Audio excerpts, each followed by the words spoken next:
Hello guys, continue करते हैं यहाँ दिसंबर 12 की important news for upcoming civil services exam 2026 के पॉइंट ऑफ व्यू से। फर्स्ट न्यूज़ यहाँ हम देखेंगे कि UNEA 7 जो मीटिंग हुई है उसमें इंडिया ने क्या इंटरवीन किया है, इंडिया का क्या पॉइंट रहा है यहाँ पर।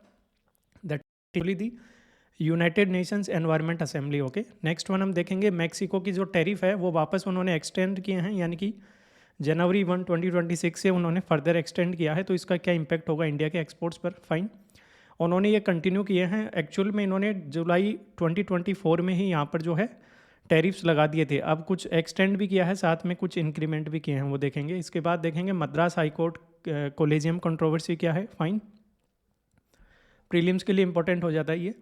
नेक्स्ट हम देखेंगे कि कर्नाटका का जो हेट क्राइम्स बिल है, it is actually a threat to free speech. तो ये देखेंगे किस कॉन्टेक्स्ट में यहाँ पर ये बोला गया है। फाइन,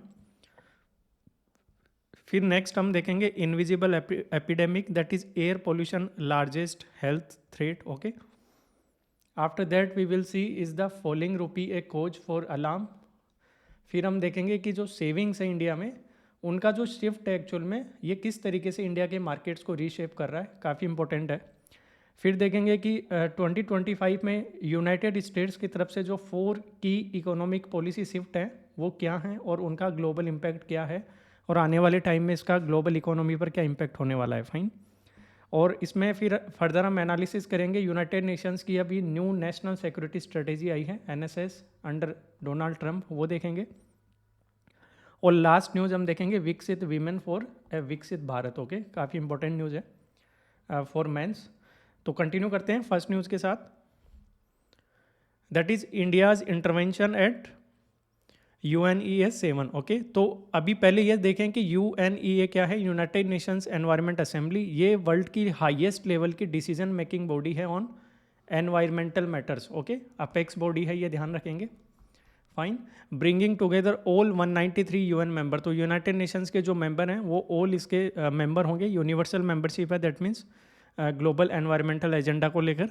और ये बाइनियली इनकी मीटिंग होती है नैरोबी केन्या में every 2 year. Fine, under the UN environment programme, क्योंकि UNEP का आप ध्यान रखें इसका हेडक्वार्टर भी कहाँ है, नैरोबी में ही है। ओके, तो अभी लेटेस्ट सेशन हुआ है दिसंबर 2025 में, तो यहाँ पर क्या डिस्कशन हुआ है वो देखेंगे।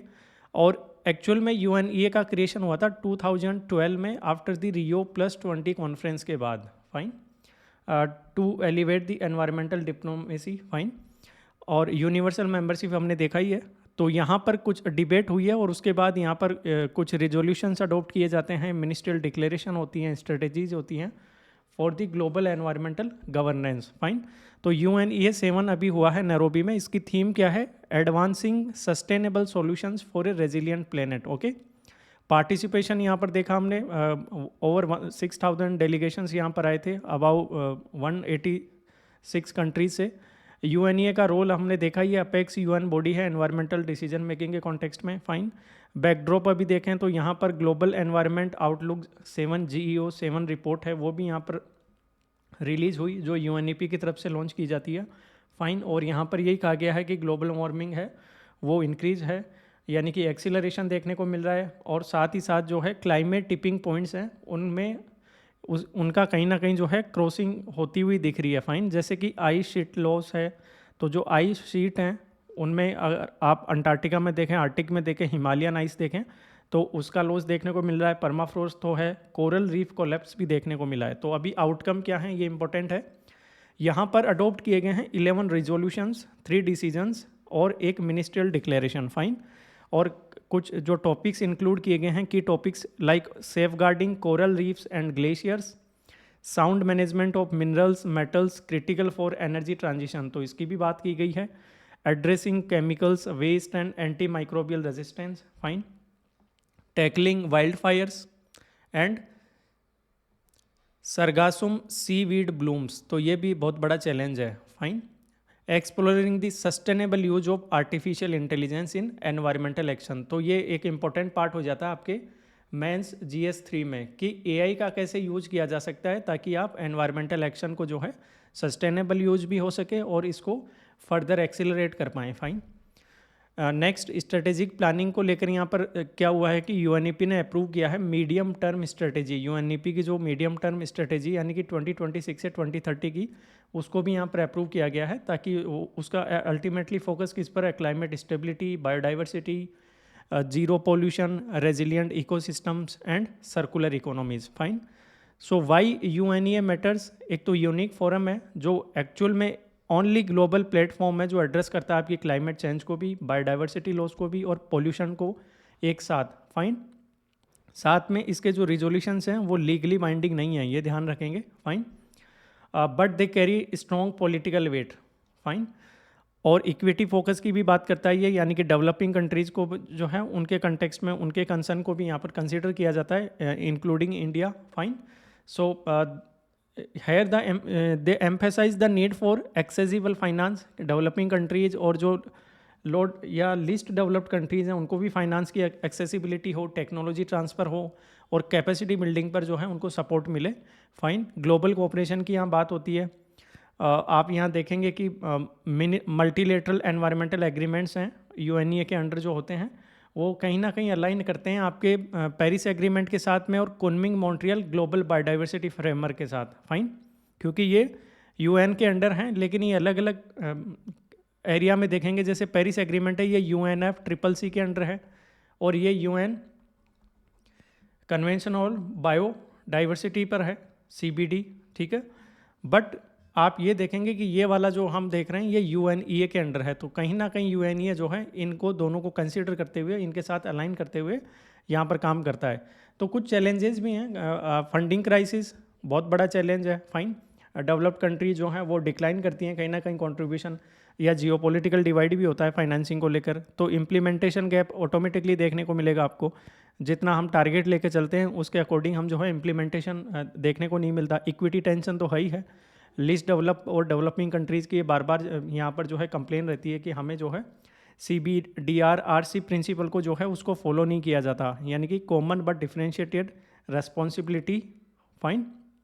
एंड रेस्पेक्टिव कैपेबिलिटीज़ के अकॉर्डिंग जो है डेवलप्ड कंट्रीज़ को इसमें जो है पार्टिसिपेट करना चाहिए।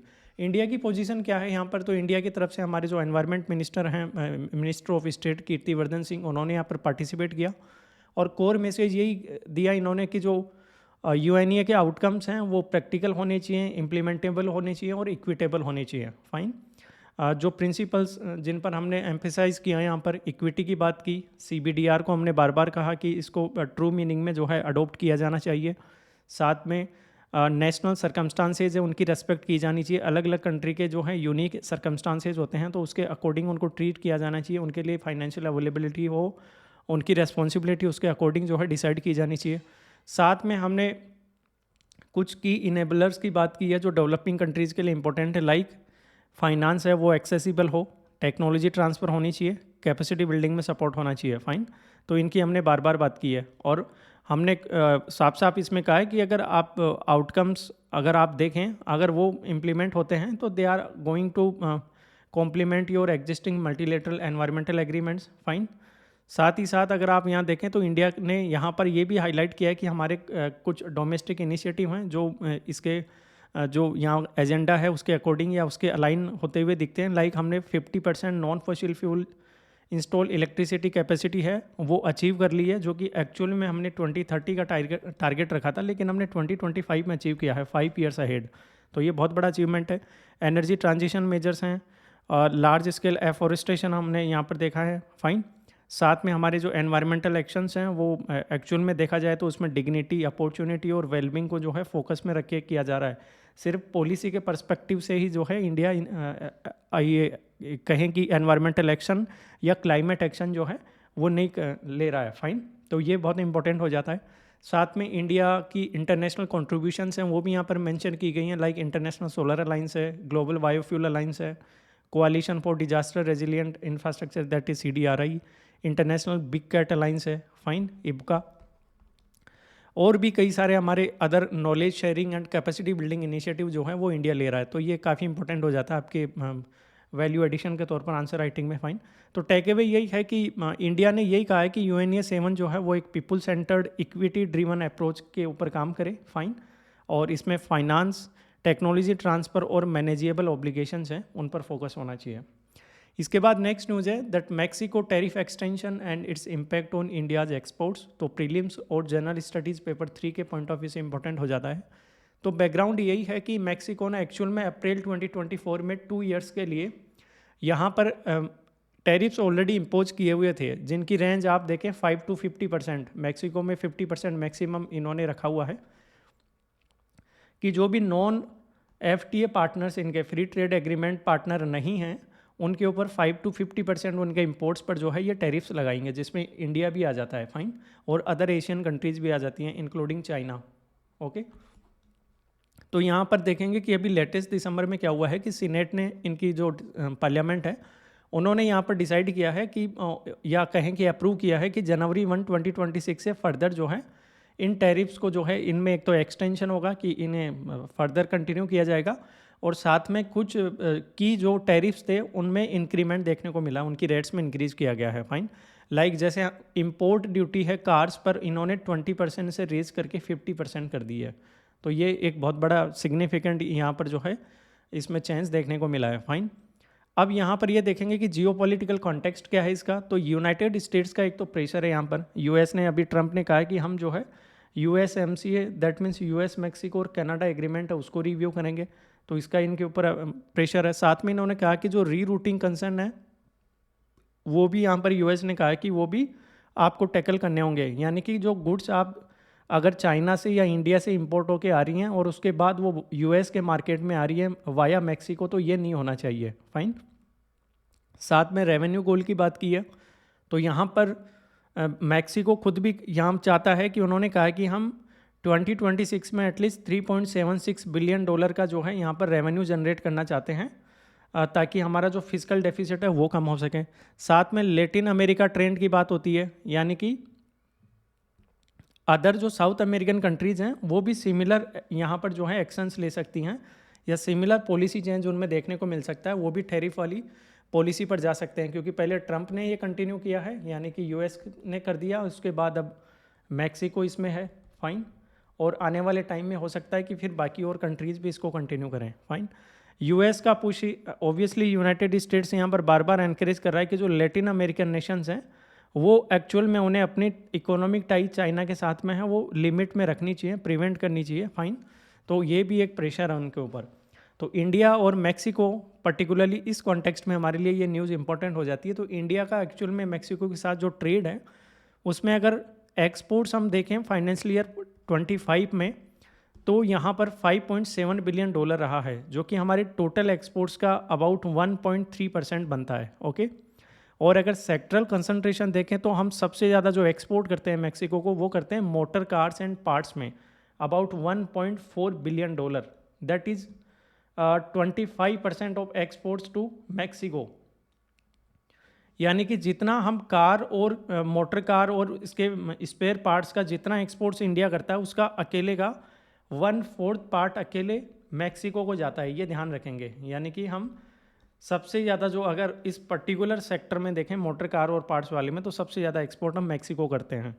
या ये समझ सकते हैं कि इंडिया जो है वो मैक्सिको का 3rd लार्जेस्ट कार सप्लायर है after south Africa and Saudi Arabia, ये ध्यान रखेंगे। तो यहाँ कंफ्यूज किया जा सकता है कि इंडिया लार्जेस्ट है, बिल्कुल गलत है, 3rd लार्जेस्ट हैं, और हमारे एक्सपोर्ट्स जो इस पर्टिकुलर सेक्टर के हैं वो हाईएस्ट है मैक्सिको को।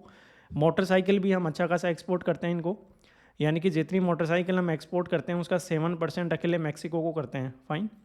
और मार्केट डिपेंडेंस की बात करें तो मैक्सिको जो है वो इंडिया के ऑटो और ऑटो पार्ट्स एक्सपोर्ट्स पर 10% डिपेंड करता है, ये ध्यान रखेंगे, ठीक है। और 12% के अराउंड वो जो है मोटरसाइकिल एक्सपोर्ट जो इंडिया की हैं उस पर भी, यानी कि टोटल जिसकी उसकी रिक्वायरमेंट है मोटरसाइकिल्स की, उसका 12% वो इंडिया से लेता है। और ऑटो पार्ट्स में भी जो है वो मैक्सिको जो है अपनी टोटल रिक्वायरमेंट का 10% अकेले इंडिया से लेता है, फाइन। फर्दर अगर हम देखें अदर की एक्सपोर्ट्स, तो हम इलेक्ट्रिक मशीनरी भी करते हैं, nuclear reactor and other parts, और ऑर्गेनिक केमिकल्स भी जो हैं हम एक्सपोर्ट करते हैं। तो हम अच्छा खासा जो है इसके साथ ट्रेड करते हैं मैक्सिको के साथ में। रिस्क यही है कि एग्रीगेट इम्पैक्ट तो देखने को काफ़ी लिमिटेड रहेगा अगर मैक्रो लेवल पर देखें, क्योंकि हमारा एक्सपोर्ट जो है ओनली 1.3% है। सेक्टरल इम्पैक्ट है वो अच्छा खासा देखने को मिलेगा। दैट मीन्स ऑटोमोबाइल और मोटरसाइकिल वाला जो सेक्टर है इस पर एक अच्छा खासा जो है यहाँ पर हमारे ऊपर जो है प्रेशर देखने को मिल सकता है, क्योंकि टैरिफ जो हैं वो 20% से सीधा इन्होंने 50% इंक्रीज़ किया है, तो इसका बहुत बड़ा इम्पैक्ट होने वाला है। साथ में कॉम्पिटिटिवनेस की बात करें तो हायर टैरिफ्स इंडिया पर हैं, तो ऑब्वियसली प्राइस एडवांटेज दूसरी कंट्री को मिलेगा, कॉम्पिटिटर्स को, स्पेशली जो FTA कंट्रीज़ हैं मैक्सिको के साथ में। फाइन, तो टेक अवे यही है कि ऑलरेडी एक तो ट्रम्प के टैरिफ लगे हुए थे, साथ में मैक्सिको ने भी ये टैरिफ लगाया, तो एक डबल ब्लो यहाँ पर इंडियन एक्सपोर्टर्स के लिए है। मैक्रो इम्पैक्ट लिमिटेड होगा, लेकिन सेक्टरल इम्पैक्ट अच्छा खासा होगा। स्ट्रेटेजिक रिस्क यही है कि इंडिया के जो ऑटो मेकर्स हैं वो they need to diversify their markets, या फिर वो अपना ट्रेड टर्म्स है वो रीनिगोशिएट करें मैक्सिको के साथ में। जियोपॉलिटिकल डायमेंशन ऑब्वियसली हम देखते ही हैं कि जो US का इन्फ्लुएंस है वो यहाँ पर देखने को मिल रहा है। फाइन, और स्ट्रेटेजिक नीड अगर हम देखें अल्टीमेटली तो वो यही है कि हम हमारी जो बायलैटरल ट्रेड नेगोशिएशंस हैं उन जो ऑलरेडी कंटिन्यू हैं अभी कंट्रीज पर्टिकुलर जिन कंट्रीज़ के साथ, उनको हम फास्ट ट्रैक करें, साथ ही साथ हमारी एक्सपोर्ट डेस्टिनेशन उनको डाइवर्सिफाई करें, और कहीं ना कहीं मैक्सिको के साथ भी हम जो है FTA कन्वर्सेशन है वो कंटिन्यू करें हम। फाइन, तो ये अल्टीमेट जो सॉल्यूशन है वो यही होने वाला है। इसके बाद नेक्स्ट हम देखते हैं कि Madras high court collegium controversy अभी देखने को मिली। तो हुआ क्या कि मद्रास हाई कोर्ट में अभी जो कोलेजियम है, आप ये समझ लें कि जब हाई कोर्ट के जो जज हैं उनकी अपॉइंटमेंट उनके यहाँ से अगर जो जुडिशियल सर्विसेज के जो कैंडिडेट हैं उनको अगर आप हाई कोर्ट के जज के तौर पर प्रमोट करते हैं, एलिवेट करते हैं, तो उसके लिए क्या होता है कि हाई कोर्ट का अपना एक कॉलेजियम होता है, वो रिकमेंड करता है। इसमें एक तो उस हाई कोर्ट के चीफ जस्टिस होंगे मेंबर, फाइन, साथ में यहाँ पर चीफ जस्टिस के साथ में 2 सीनियर मोस्ट जजेज होते हैं। फाइन, तो 1+2 होता है, जबकि सुप्रीम कोर्ट के कॉलेजियम में 1+4 होता है। तो एक तो चीफ जस्टिस साथ में 2 सीनियर मोस्ट जजेज होते हैं, ठीक है। और ये एक्चुअल में क्या करते हैं, जो भी नेम्स होते हैं वो रिकमेंड करते हैं और चीफ मिनिस्टर को भेजते हैं। फाइन, और चीफ मिनिस्टर अल्टीमेटली जो है गवर्नर को भेजता है, या ये समझें कि अपॉइंटमेंट तो गवर्नर की तरफ से नहीं होती है। फाइन, ये ध्यान रखेंगे, लेकिन गवर्नर के पास भी ये भेज दिया जाता है कि ये पर्टिकुलर कैंडिडेट है। इसके बाद CM क्या करता है, ये भेजता है union ministry of law and justice, ठीक है। यहाँ से फिर इन्हीं नेम्स को क्या होता है, प्रेसिडेंट के पास भेजा जाता है, और साथ ही साथ क्या किया जाता है, इनको प्रेसिडेंट की तरफ से इनको भेजा जाता है CJI के पास में और गवर्नर के पास में, और जो कंसर्न हाई कोर्ट है उसके चीफ जस्टिस के पास भी अगर यहाँ पर लगता है प्रेसिडेंट को, तो उसके पास भी ओपिनियन के लिए भेजता है। और इनकी ओपिनियन के बाद में, यानी कि ये गवर्नर है यहाँ पर, और chief justice of that particular या कंसर्न हाई कोर्ट और चीफ जस्टिस ऑफ इंडिया, इनकी जो भी यहाँ पर इनके रिकमेंडेशन आ जाती है, उसके बाद प्रेसिडेंट जो है यहाँ पर अपॉइंट कर देता है जो भी नेम फाइनल होते हैं। फाइन, तो ये पूरी प्रक्रिया होती है। तो यहाँ पर ये आर्टिकल 207 में ये मैंशनड है सब क्लोज 1 में। फाइन, तो यहाँ पर क्या हुआ कि इन्होंने कुछ नेम जो हैं वो रिकमेंड किए एलिवेशन के लिए हाई कोर्ट के, तो ये तो ओके था, ये सब चीज़ें होती हैं, लेकिन एक्चुअल में यहाँ पर जो कंट्रोवर्सी हुई वो इस कंटेक्स्ट में हुई कि नवंबर 9, 2025 को यहाँ पर मद्रास हाई कोर्ट का कोलेजियम है, उसने रिकमेंड किए 6 डिस्ट्रिक्ट जजेस को एलिवेशन के लिए। फाइन, और स्टेट गवर्नमेंट की ऑब्जेक्शन ये आई कि हमें इस बात से इशू नहीं है कि आपने किसका नाम रिकमेंड किया है, प्रॉब्लम ये है कि जो आपका कोलेजियम है उसका कॉन्स्टिट्यूशन को लेकर जो है यहाँ पर क्वेश्चन हुआ। वो ये हुआ कि एक्चुअल में जस्टिस J निशा भानु यहाँ पर जो हैं ये इस मद्रास हाई कोर्ट के अभी सीनियर मोस्ट जजेज में सेकंड कैटेगरी पर हैं, या सेकंड मोस्ट सीनियर जज हैं यहाँ के सीनियोरिटी के कॉन्टेक्स्ट में देखा जाए तो। और यहाँ पर इनको 2016 में एलिवेट किया गया था। अभी क्या हुआ था कि इनका ट्रांसफ़र किया गया था केरल हाई कोर्ट को। फाइन, लेकिन उन्होंने केरल में ज्वाइन नहीं किया, तो अभी भी यही मद्रास हाई कोर्ट में ही है। तो जब तक यहाँ पर हैं ऑब्वियसली कायदे से तो ये होता है कि यहाँ पर सेकंड सीनियर मोस्ट हैं, लेकिन हुआ क्या है कि सुप्रीम कोर्ट ने जब इनको यहाँ से रिकमेंड किया था ट्रांसफ़र का केरला हाई कोर्ट के लिए, जो कि एक्चुअल में प्रेसिडेंट अल्टीमेटली क्या करता है, ट्रांसफ़र ऑर्डर यहाँ पर लेकर आता है, लेकिन आप ये देखेंगे कि चीफ जस्टिस ऑफ इंडिया और सुप्रीम कोर्ट का जो एक्चुअल में कोलेजियम होता है उसकी तरफ से ये रिकमेंडेशन होता है कि किसको ट्रांसफ़र करना है और कहाँ पर जो है भेजना है। तो यहाँ पर ये था इम्पोर्टेंट कि इन्होंने केरला को ज्वाइन नहीं किया, ये मद्रास हाई कोर्ट में ही है। तो अभी सीनियर मोस्ट की जो सीनियोरिटी है उसमें सेकंड मोस्ट सीनियर जो है जज ये हैं, लेकिन हुआ क्या कि जो यहाँ पर कोलेजियम बनाया गया उसमें ये इसके मेंबर नहीं थी। रादर देन जस्टिस निशा बानू की बजाय यहाँ पर जस्टिस एम एस रमेश को रखा गया जो नेक्स्ट था सीनियोरिटी में। फाइन। तो यहाँ पर अल्टीमेटली जो गवर्नमेंट है उसकी तरफ से या जो स्टेट गवर्नमेंट है उनकी तरफ से ये कहा गया कि हम इसको समझना चाहते हैं कि ऐसा क्यों हुआ कि जब यहाँ पर वर्किंग सीनियर मोस्ट जज है उसको कोलेजियम में पार्ट क्यों या उसमें पार्टिसिपेट क्यों नहीं किया गया। फाइन। तो इस पर जो है क्लैरिटी आनी चाहिए सुप्रीम कोर्ट की तरफ से। तो आपको यही आइडिया होना चाहिए कि ये कंट्रोवर्सी है। हो सकता है इन्होंने अभी मद्रास हाई कोर्ट के तौर पर इनको जो है कंसिडर ही नहीं किया जा रहा हो, लेकिन ये यहाँ पर वर्किंग है। तो इस पर आने वाले टाइम में सुप्रीम कोर्ट की तरफ से कमेंट जरूर आएगा, तब हम देखेंगे। तो कहीं ना कहीं यहाँ पर जो है प्रोसीजरल इंटेग्रिटी की बात हुई है कि ये इस पर क्लैरिटी होनी चाहिए, या फिर जो है क्रेडिबिलिटी क्वेश्चन होती है कि आपका सीनियर मोस्ट जज यहाँ पर वर्किंग है और उसके बावजूद वो कोलेजियम का पार्ट नहीं है। फाइन। साथ में यहाँ पर यह भी कहा गया है कि कहीं ना कहीं ये एक अनसर्टेनिटी क्रिएट करता है जुडिशरी और एग्जीक्यूटिव के बीच में। फाइन। तो ये ध्यान देने वाली बात है। साथ में यहाँ पर देखें तो कोलेजियम के साथ लंबे टाइम से काफ़ी सारा इशू रहा है। इसको बात कई वजह से इसको जो है क्रिटिसाइज करते रहे हम, particularly for lack of transparency, nepotism, under representation, political influence भी खूब है, नो अकाउंटेबिलिटी। फाइन। तो रिफॉर्म्स की बार बार डिमांड होती रही है यहाँ पर, और एनजेएसी जो है वो लाया गया था 2015 में, नेशनल जुडिशियल जो कमीशन था, नेशनल जुडिशियल अपॉइंटमेंट्स कमीशन। लेकिन इसको भी जो है सुप्रीम कोर्ट ने फिर जो है इसको एक तरीके से नल एंड वोइड जो है इसको डिक्लेयर कर दिया था। फाइन। तो ये क्यों मैटर करता है ultimately? Structural integrity, democratic principle, public trust.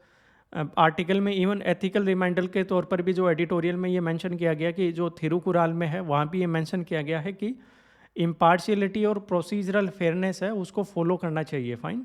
जो कि जस्टिस के लिए एसेंस है।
तो कर्नाटका की तरफ से एक्चुअल में हेट क्राइम बिल जो अभी लाया गया है उसके कंटेक्स्ट में ये कहा गया है कि यहाँ पर इसका अच्छा खासा क्रिटिसिज्म देखने को मिला है, तो उसी आर्टिकल को हम देखेंगे। तो ये हेट स्पीच और हेट क्राइम्स के लेकर है, जिसमें यहाँ पर डिफाइन किया गया है कि किस तरीके की जो करेक्टरिस्टिक्स हैं एक्चुअल में उनके कंटेक्स्ट में यहाँ पर हेट क्राइम या हेट स्पीच के को जो है कंसीडर किया जाएगा।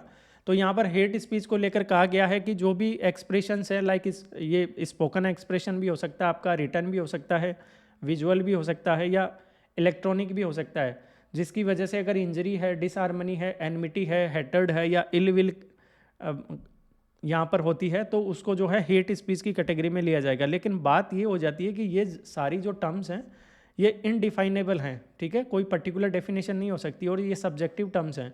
तो इस वजह से एक तो आर्बिट्रेरीनेस देखने को मिल सकती है कहीं ना कहीं, और एक मिसयूज है उसका रिस्क बहुत ज़्यादा हो सकता है। फाइन, तो स्टेट है वो इसका स्टेट को एक ज़रूरत से ज़्यादा पावर इसमें मिलती हैं। फाइन, साथ में पॉलिटिकल मिसयूज हो सकता है, पर्टिकुलर अगेंस्ट डिसेंटर हो या जर्नलिस्ट हो या एक्टिविस्ट हो या अपोजिशन के जो भी कैंडिडेट हो उनके अगेंस्ट।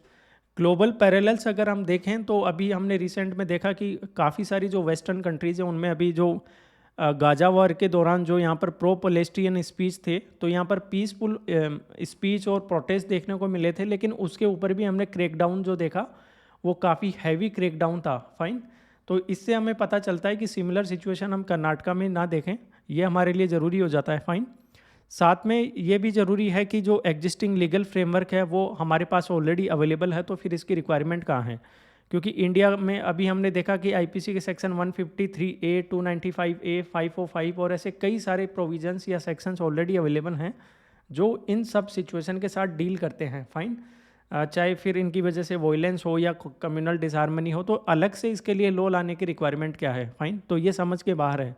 तो क्रिटिक्स यही कह रहे हैं कि न्यू लेजिस्लेशन की कोई रिक्वायरमेंट नहीं है, ये एक रिडंडेंट और डेंजरस हो सकता है आने वाले टाइम में और एक पॉलिटिकल मूव की तरह ये लग रहा है। फाइन, फर्दर इसमें देखें तो फ्री स्पीच का प्रिंसिपल है वो भी कहीं ना कहीं इसमें वॉयलेट होता हुआ दिख रहा है। फाइन, क्योंकि फ्री स्पीच जो है वो सिर्फ और सिर्फ तभी रेस्ट्रिक्ट किया जाना चाहिए जब वहाँ पर एक इमिनेंट थ्रेट ऑफ वायलेंस हो, अदरवाइज जो है इस पर जो है बात बात पर फ्री स्पीच को हम जो है रेस्ट्रिक्ट नहीं कर सकते, यानी कि ये भी एक सब्जेक्टिव है। और ये कई सारे जजमेंट में सुप्रीम कोर्ट की तरफ से कहा गया है कि हर बात पर जो है आप फ्री स्पीच को रेस्ट्रिक्ट नहीं कर सकते, जब आपको लगे कहीं वॉयलेंस है, कहीं हेटर्ड है, कहीं लॉ एंड ऑर्डर सिचुएशन ख़राब हो रही है, तभी आप जो है इस पर रेस्ट्रिक्शन लगा सकते हैं। फाइन, तो टेक अवे यही है कि इंटेंट तो पॉजिटिव है लेकिन इसकी रिक्वायरमेंट है ये ज़रूरी नहीं है। एग्जीक्यूशन जो है वो बहुत आर्बिट्रेरी हो सकता है, ऑथोरिटेरियन ओवर रीच जो है वो इसमें देखने को मिल रही है। और कहीं ना कहीं यहाँ पर जो है जो आर्टिकल 19(1)A है हमारा freedom of speech and expression, उसको कहीं ना कहीं जो है ये इरोड करता हुआ दिख रहा है, तो ये ध्यान रखेंगे। इसके बाद नेक्स्ट हम देखते हैं invisible epidemic, that is air pollution, जो कि अब इंडिया का एक लार्जेस्ट हेल्थ थ्रेट बन चुका है। तो ये कैसे है इसको समझेंगे। तो अभी अगर ये क्राइसिस देखें तो एयर पोल्यूशन जो है वो अब nation wide public health emergency बन चुका है। फाइन, पहले ऐसा माना जाता कि सिर्फ नॉर्थ इंडिया में प्रॉब्लम थी, बट ऐसा नहीं है। अब मेजर और मेजॉरिटी ऑफ दी जो मेट्रो और लार्ज सिटीज़ हैं इंडिया की, वहाँ सब में ये देखने को मिला है। 2025 का डेटा बताता है कि जो 256 सिटीज़ में मॉनिटर किया गया है उसमें से 150 सिटीज़ में PM 2.5 की स्टैंडर्ड्स के अबाउ वहाँ पर पर्टिकुलेट मटेरियल का जो है लेवल देखने को मिला है। और दिल्ली का अगर PM 2.5 लेवल देखें तो 107 से लेके 130 माइक्रोग्राम पर मीटर क्यूब देखने को मिला है, जो कि एक्चुअल में इंडिया का 24 आवर लिमिट है वो 60 माइक्रोग्राम पर मीटर क्यूब है। और WHO की गाइडलाइन बताता है कि 15 माइक्रोग्राम पर मीटर क्यूब तक ठीक है, सेफ लेवल है, उसके अबाउ जो है ये पॉल्यूशन की कैटेगरी में आ जाता है। तो आप देख सकते हैं इससे मल्टीपल टाइम्स ये देख सकते हैं, ऑलमोस्ट 8 to 9 टाइम्स यहाँ पर जो है ये देखने को मिल रहा है। और नियरली 46% ऑफ इंडियंस जो हैं वो उन एरियाज़ में रह रहे हैं जहाँ पर एयर पोल्यूशन जो है वो एक्चुअल में लाइफ एक्सपेक्टेंसी रिड्यूस कर रहा है, हमारी जीने की जो प्रत्याशा है उसे ही कम करता जा रहा है, हमारे लिविंग ईयर्स जो हैं वो कम करता जा रहा है। ये समझ ले, ये शिकागो यूनिवर्सिटी का एयर क्वालिटी लाइफ इंडेक्स है, उसमें मेंशन किया गया है। साथ में अगर दिल्ली की बात करें तो उन्होंने कहा है कि दिल्ली में ये जो एक्सपोजर है उसकी वजह से कहीं ना कहीं आपकी लाइफ जो है 8 ईयर से कम होती जा रही है। ये WHO स्टैंडर्ड से अगर कंपेयर करके देखा जाए तो बहुत बड़ी प्रॉब्लम ये बनता जा रहा है। तो एयर पोल्यूशन है वो अगर कहें कि लार्जेस्ट हेल्थ थ्रेट है तो ये बिल्कुल इसमें नाइंसाफ़ी नहीं होगी, ये बिल्कुल एग्जैक्ट बैठता है। और यहाँ पर एक और चैलेंज यहाँ देखने को मिला है कि जो मॉनिटरिंग है वो भी हमारी उतनी सोफिस्टिकेटेड नहीं है, या फ्लोड मॉनिटरिंग यहाँ पर है। इंडिया की जो एयर क्वालिटी इंडेक्स है उसमें हमने 500 पर वैल्यू कैप की हुई है कि 500 के ऊपर किसी भी वैल्यू को ये शो ही नहीं करेगा, लास्ट वैल्यू है। तो ये एक्चुअल में ये होना नहीं चाहिए, क्योंकि यहाँ पर ये कहा गया कि अगर इसको एक्यूरेटली मेजर किया जाए तो कहीं कहीं आपको रियल टाइम लेवल जो है वो 600 या इवन 1000 तक भी देखने को मिल जाएगा। तो ये बहुत बड़ा चैलेंजिंग हो जाता है। तो एक्सपर्ट्स ने कहा है कि एक तो ये जो कैपिंग है इसको रिमूव करना चाहिए, रिकैलिब्रेशन होना चाहिए, कैपिंग रिमूव करो, और जो मॉनिटरिंग सिस्टम्स हैं उनका मॉडर्नाइजेशन होना चाहिए, फाइन, और रेगुलर अपडेशन होना ज़रूरी है ताकि एक एक्यूरेट आइडिया हो सके हमारी एयर क्वालिटी का, फाइन। हेल्थ इम्पैक्ट क्या है PM 2.5 की अगर बात करें तो एक तो कार्डियोवेस्कुलर, फाइन, क्योंकि ये अल्टीमेटली हमारे लंग्स को पेनिट्रेट करेगा, फिर ब्लड स्ट्रीम को पेनिट्रेट करेगा, और अल्टीमेटली सिस्टेमिक इन्फ्लेमेशन क्रिएट करेगा बॉडी में, जिसकी वजह से हाइपरटेंशन है, एथरोस्क्लेरोसिस है, हार्ट अटैक्स है, एरिथमियास है, या स्ट्रोक्स है, कई सारी प्रॉब्लम्स क्रिएट कर देता है, फाइन। और स्टडीज़ कहती हैं कि 8% का इंक्रीमेंट देखने को मिला है एनुअल मोर्टालिटी में पर 10 microgram per metre cube increase in long term exposure. तो ये बहुत बड़ा चैलेंज है, फाइन। रेस्पायरेटरी के कंटेक्स्ट में देखें तो 6% ऑफ इंडियन चिल्ड्रन जो हैं वो अस्थमा से सफ़र कर रहे हैं। 10 माइक्रोग्राम पर मीटर क्यूब का अगर राइज होता है PM 2.5 में तो 20 to 40% का स्पाइक देखने को मिलेगा आपका पीडियाट्रिक इमरजेंसी विजिट में। चिल्ड्रन सबसे ज़्यादा जो है सफ़र कर रहे हैं, क्योंकि यहाँ पर 10 to 15% इनका लंग कैपेसिटी रेड्यूस होता हुआ दिखा है, जो बहुत बड़ा चैलेंज है, फाइन। तो अल्टीमेटली जो है इनका एडल्टहुड और ये एडल्टहुड तक जो है ये परसिस्ट होता हुआ दिखेगा आपको। तो अल्टीमेटली आपकी एज कम होगी, बॉडी की एक्टिविटी कम होगी, लंग्स की एफिशिएंसी है वो कम होने की वजह से, फाइन। और कई सारे इन्फेक्शंस और ब्रोंकाइटिस जैसी सिचुएशन है वो देखने को मिली है। न्यूरोलॉजिकल यहाँ पर अगर आप देखें तो PM 2.5 जो है वो यहाँ पर क्या कर रहा है, आपका ब्लड ब्रेन बैरियर है उसको क्रॉस कर पा रहा है, फाइन। तो न्यूरो इन्फ्लेशन देखने को मिलेगा, ऑक्सीडेटिव स्ट्रेस देखने को मिलेगा, फाइन। और अल्टीमेटली आपकी मेमोरी लॉस हो सकती है, या जो कॉग्निटिव डेवलपमेंट है वो स्लो हो सकता है बच्चों का, पुअर एकेडमिक परफॉर्मेंस देखने को मिलेगा। तो कहीं ना कहीं देखें तो इसमें भी आप देखेंगे कि डिमेंशिया की रिस्क है वो बहुत ज़्यादा बढ़ती जा रही है मेट्रो सिटीज़ के लोगों में, फाइन। मैटरनल और नियोनेटल, तो ये जो न्यू बॉर्न है या प्री टर्म बर्थ है ये देखने को मिल रहा है, तो ना तो माँ के लिए सेफ़ है या ना ही न्यू बॉर्न के लिए है। लो बर्थ वेट है, स्टिल बर्थ है, हायर नियोनेटल मोर्टालिटी है। तो बहुत ही ज़्यादा चौंकाने वाले और प्रॉब्लमेटिक इसके जो हैं आप कॉन्सिक्वेंसेस देख रहे हैं। तो सोशल इनिक्विटी है वो भी बहुत ज़्यादा देखने को मिल रही है। ऐसा क्यों? क्योंकि अल्टीमेटली अगर आप देखें इन रियलिटी तो इंडिया में लोअर इनकम की कम्युनिटीज़ हैं वो कहीं ना कहीं एमिशन हॉट स्पॉट के पास में रहती हैं, जैसे रोड्स के पास में है, इंडस्ट्रीज़ के पास में है, लैंडफिल एरियाज़ के पास में है, रेलवे ट्रैक के पास में है, फाइन। तो इन एरियाज़ में जो चिल्ड्रन हैं वो ज़्यादा से ज़्यादा टाइम जो है वो आउटडोर में स्पेंड करते हैं, तो इनका एक्सपोजर भी काफ़ी हाई होता है। और यहाँ की जो हाउसिंग है वो पुअर होगी, बायोमास फ्यूल यूज ज़्यादा होगा, लिमिटेड हेल्थ केयर होगा, तो इसकी वजह से ये ज़्यादा वुलनरेबल हैं, इनके वुलनरेबिलिटीज़ बहुत ज़्यादा होती हैं। तो कहीं ना कहीं पोल्यूशन का ये भी इम्पैक्ट है कि सोशल इनिक्विटी है वो उसकी वजह से पुअर लोगों को ज़्यादा फेस करना पड़ रहा है, और कहीं ना कहीं इनइक्वालिटी इंक्रीज ही कर रहा है अगर ये होगा तो, क्योंकि अल्टीमेटली इनके बच्चों का फिर ठीक से डेवलपमेंट नहीं होगा। सभी क्राइटेरियाज में देखें तो, या तो फिजिकली देखें, मेंटली देखें, स्कूलिंग में, हर तरीके से।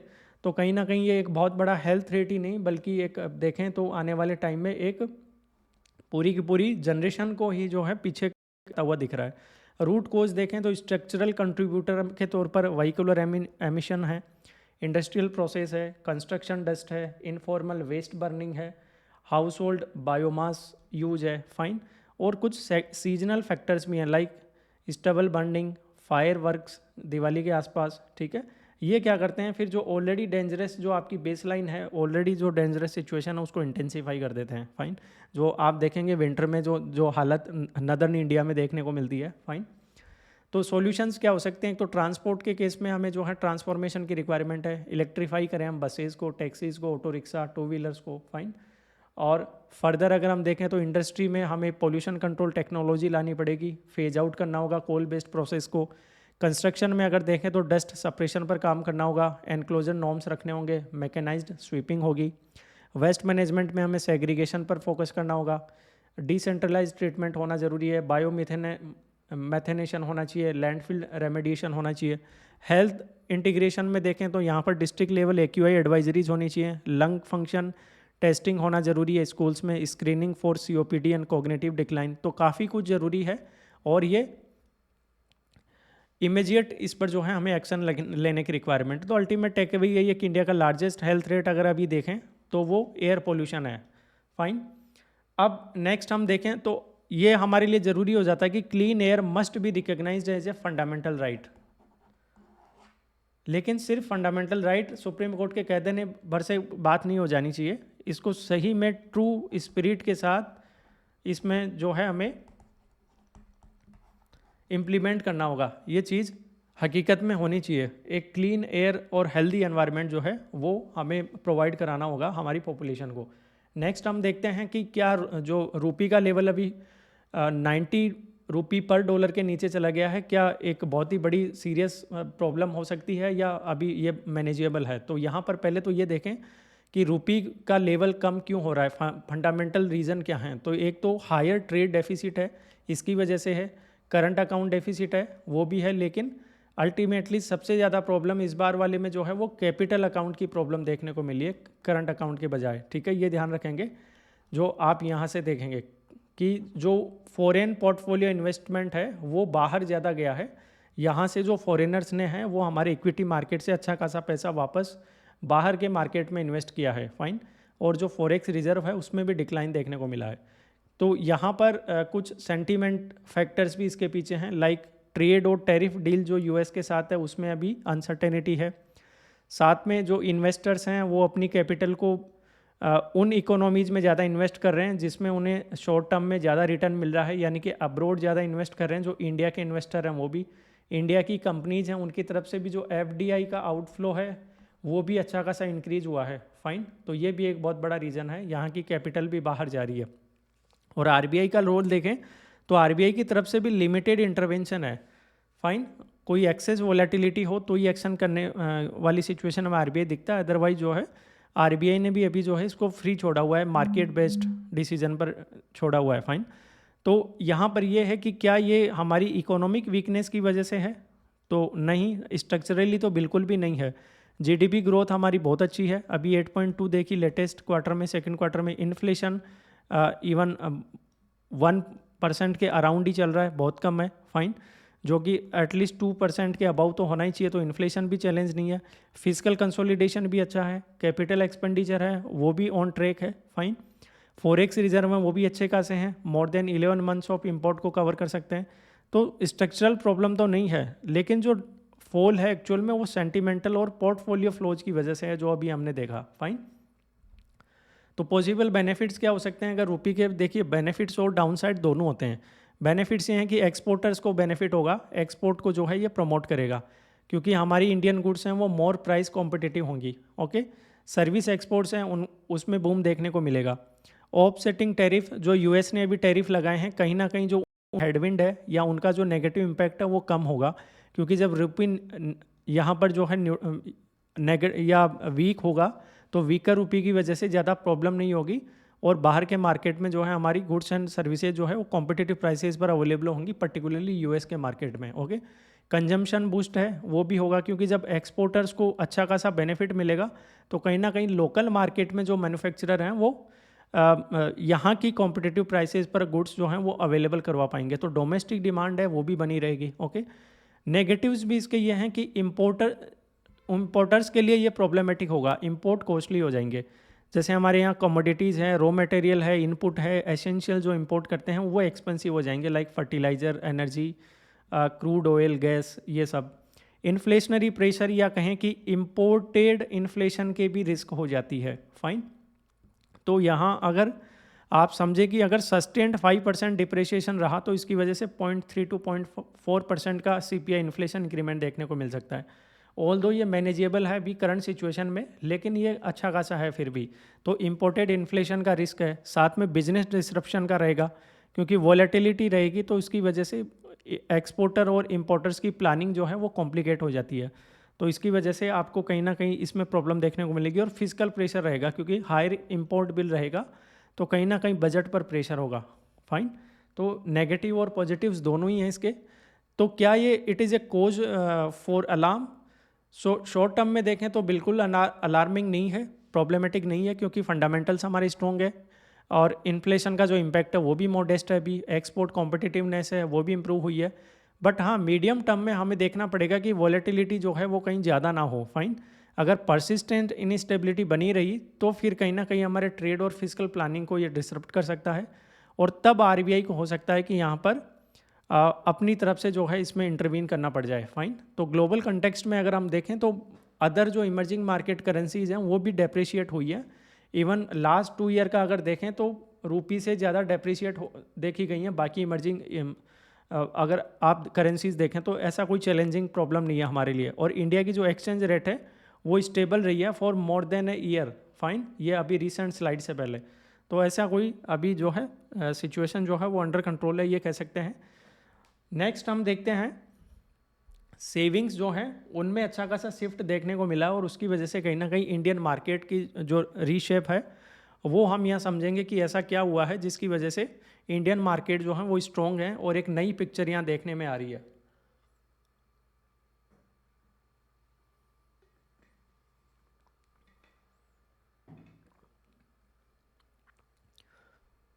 देखिए, पहले इंडियन इक्विटी मार्केट जो होता था उसमें मेजोरिटी ऑफ दी ओनरशिप जो होती थी वो फॉरेनर्स के पास होती थी, या फॉरेन पोर्टफोलियो इन्वेस्टमेंट के थ्रू यहाँ पर इन्वेस्टमेंट देखे जाते थे।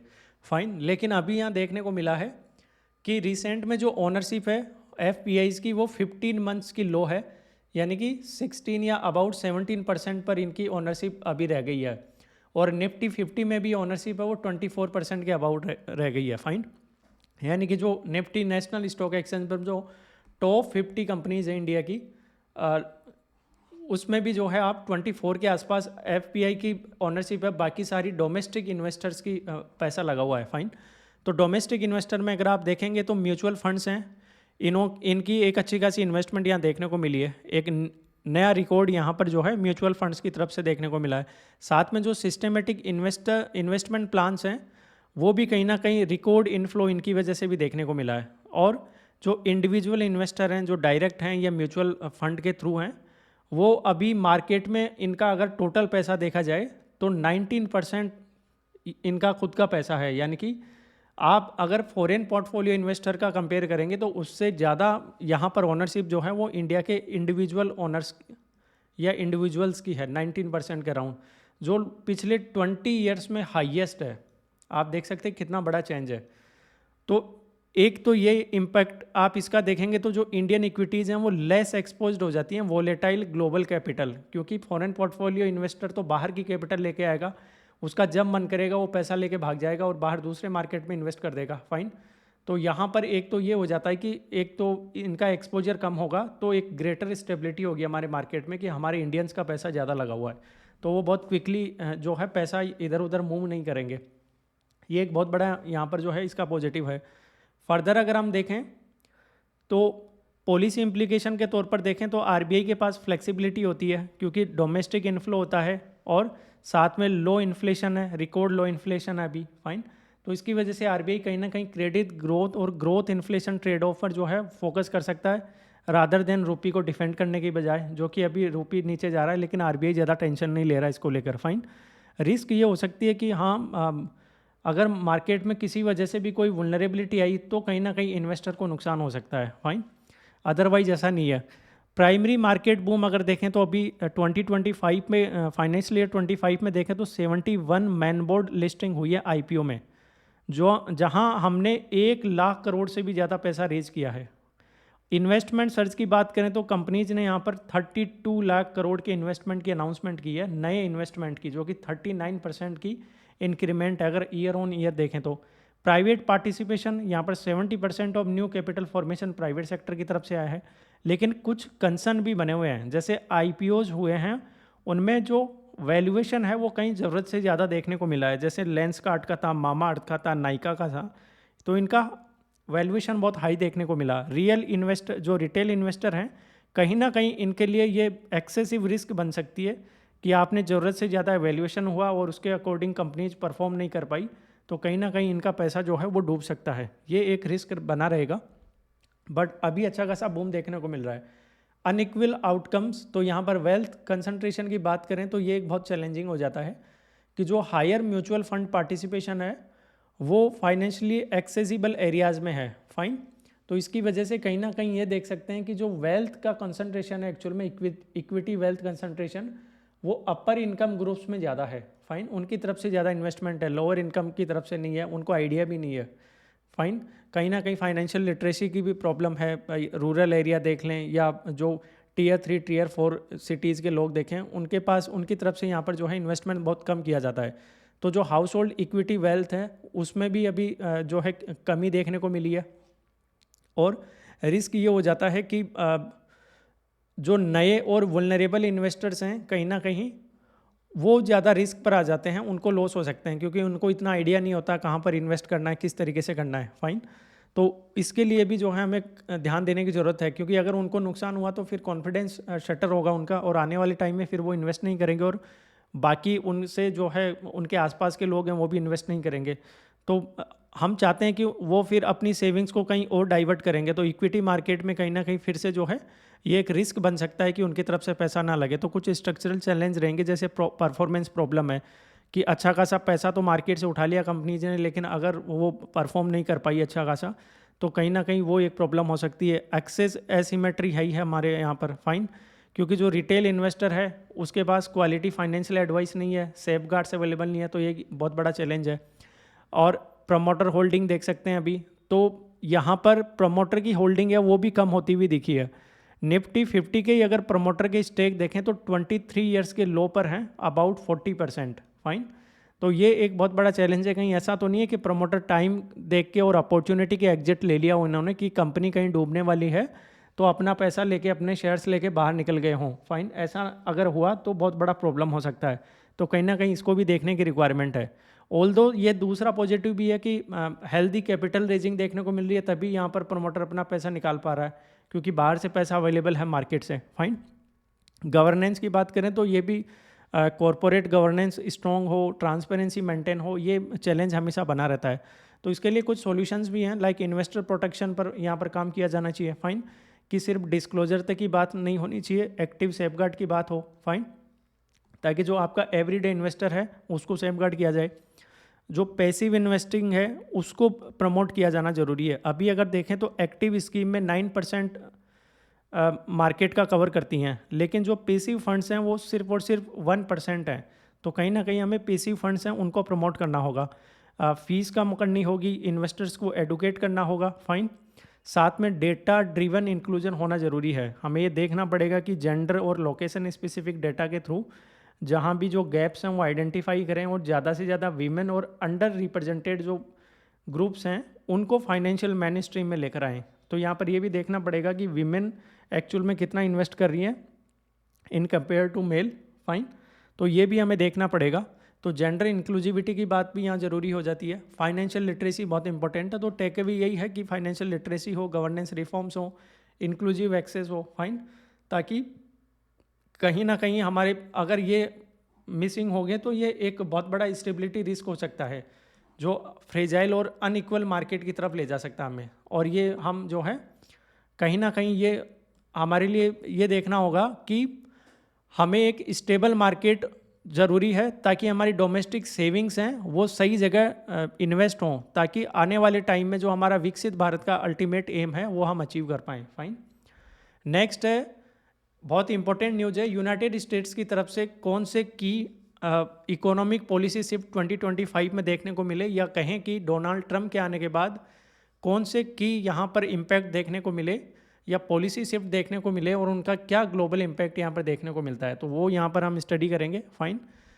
सो द फर्स्ट वन है वो है ट्रेड पॉलिसी के कॉन्टेक्स्ट में। यहाँ पर इन्होंने जो फ्री ट्रेड रिजीम थी वो पूरी तरह से एंड कर दी डोनाल्ड ट्रंप ने आते ही, और इन्होंने इंट्रोड्यूस किया पहले baseline 10% tariff on all imports with country specific variations.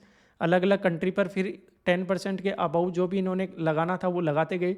और यहाँ पर क्या किया कि वेटेड एवरेज टैरिफ जो यूएस का था वो पहले 3% के भी बिलो होता था वो 90% के अबाउ चला गया। फाइन। सेक्टरल टैरिफ भी यहाँ पर इन्होंने लगाए कि जो स्ट्रेटेजिक सेक्टर्स हैं उनके ऊपर हाई टैरिफ लगाए, लाइक स्टील है, एल्यूमिनियम है। ग्लोबल डील भी हुई इसके बाद में यूएस की, ईयू के साथ में हुई 15% टैरिफ पर। और यहाँ पर ईयू ने साथ में $750 बिलियन का यूएस की एनर्जी परचेज में इन्वेस्टमेंट का कमिटमेंट किया और एडिशनल 600 बिलियन डॉलर का इन्वेस्टमेंट की बात की, मिलिट्री इक्विपमेंट खरीदने की बात की। तो यहाँ पर काफ़ी फेवरेबल डील जो है वो डोनाल्ड ट्रंप ले गए। जापान के केस में भी ये हुआ कि 15% टैरिफ पर फाइनली डील हुई और साथ में $550 बिलियन की इन्वेस्टमेंट की यहाँ पर कमिटमेंट की जापान में। यूके के साथ भी इन्होंने क्या किया कि 10% का टैरिफ ले लिया due to special relationship. Fine. China के साथ में भी इन्होंने 1 ईयर की ट्रूस की 47% टैरिफ पर, और साथ में चाइना इनके साथ एग्री कर गया कि ठीक है हम रेयर अर्थ के रेस्ट्रिक्शंस हैं वो नहीं रखेंगे और आपसे सोयाबीन भी जो है अच्छा खासा खरीदेंगे। तो यहाँ पर भी जो है एक फेवरेबल डील जो है वो ट्रंप ने करवा ली। स्विट्ज़रलैंड के साथ भी इन्होंने क्या किया कि इनिशियली 39% टैरिफ रखा था, बाद में 15% पर चला गया। साथ में स्विट्ज़रलैंड ने कहा कि वो $200 बिलियन का इन्वेस्टमेंट भी करेगा। तो कहीं ना कहीं यूएस ने यहाँ पर बहुत ही या कहें कि डोनाल्ड ट्रंप एडमिनिस्ट्रेशन ने अच्छा खासा फेवरेबल डील जो है वो मेजर अपने पार्टनर के साथ की है और काफ़ी सारी कंट्रीज़ के साथ में इनका जो है अभी भी कन्वर्सेशन या नेगोशिएशन कंटिन्यू है, जिसमें इंडिया के साथ भी अभी फ्री ट्रेड डील जो है उस पर कन्वर्सेशन चल रहा है। इम्पैक्ट ये हुआ कि नेशंस को एक्चुअल में फोर्स कर दिया गया वन साइडेड डील्स के लिए, जो अल्टीमेटली जो है आने वाले टाइम में हमारे ग्लोबल ट्रेड का जो फ्लो है उसको रीशेप करेगा और सप्लाई चेन को पूरी तरीके से यहाँ पर जो है डिसरप्ट करता हुआ दिख रहा है। साथ में सेकंड इनकी पॉलिसी जो थी वो थी इमिग्रेशन पॉलिसी। यहाँ पर साफ साफ कहा कि रेस्ट्रिक्शन होगा और क्वालिटी पर फोकस किया जाएगा। दैट मीन्स एक तो जो बॉर्डर क्रॉसिंग्स हैं उनको पूरी तरीके से इन पर क्लेम डाउन किया गया, जो डिपोर्टेशन है वो किया गया इलीगल इमिग्रेंट्स का, साथ में असाइलम एप्लीकेशन है उनको पोज कर दिया गया। फाइन। और जो इवन यहाँ तक कि यहाँ पर जो बर्थ राइट सिटीजनशिप यूएस में मिलता है उसको भी कहीं ना कहीं अटेम्प्ट किया गया कि इसको भी लिमिट किया जाएगा। फाइन। और फिलोसॉफी यही रही, यूएस ने कहा, डोनाल्ड ट्रंप ने कहा कि the era of mass migration is over in United states. Fine. Quality argument पर इन्होंने बात किया कि जो क्वालिटी यानी कि जो हायर स्किल्स वाले जो यहाँ पर इमिग्रेंट्स हैं उन्हीं को यूएस रखेगा। और अभी बताया जाता है कि केवल 12% ऐसे इमिग्रेंट हैं, उन्हीं को यूएस ने एडमिट किया है based on skills, versus Canada जिसने 63% रखे हैं, ऑस्ट्रेलिया ने 68। तो यहाँ पर बहुत बड़ा शिफ्ट यूएस की तरफ से देखने को मिला। इम्पैक्ट क्या हुआ कि जो लो स्किल माइग्रेशन है उसमें बहुत ज़्यादा कमी आ गई। साथ में जो H1B वीज़ा हैं उनकी इम्पोर्टेंस यहाँ पर देखने को मिली। फाइन। और ग्लोबल टैलेंट मोबिलिटी है उस पर कहीं ना कहीं जो है इसमें रुकावट देखने को मिली, क्योंकि अच्छा खासा टैलेंट जो है वो यूएस की तरफ भाग रहा था, चाहे इंडिया से देखें, चाइना से देखें या बाकी एशियन कंट्रीज से देखें, तो उसमें अच्छी खासी रुकावट देखने को मिली। थर्ड यहाँ पर सबसे बड़ा शिफ्ट देखने को मिला क्लाइमेट पॉलिसी को लेकर।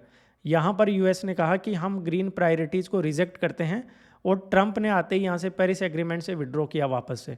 और यहाँ तक कहा कि जो क्लाइमेट चेंज है ये एक सिर्फ हवाबाजी है, होवाक्स है, और रिन्यूएबल्स को इन्होंने कहा कि ये एक जॉक है, इस पर ज़्यादा हमें इसको ज़्यादा सीरियसली लेने की रिक्वायरमेंट नहीं है। और पॉलिसी में इन्होंने ये कहा कि जो ईवीज़ के लिए जो सब्सिडीज़ हैं वो डिसमेंटल कर दी इन्होंने वापस, या रिन्यूएबल्स के लिए भी इन्होंने डिसकंटिन्यू कर दी।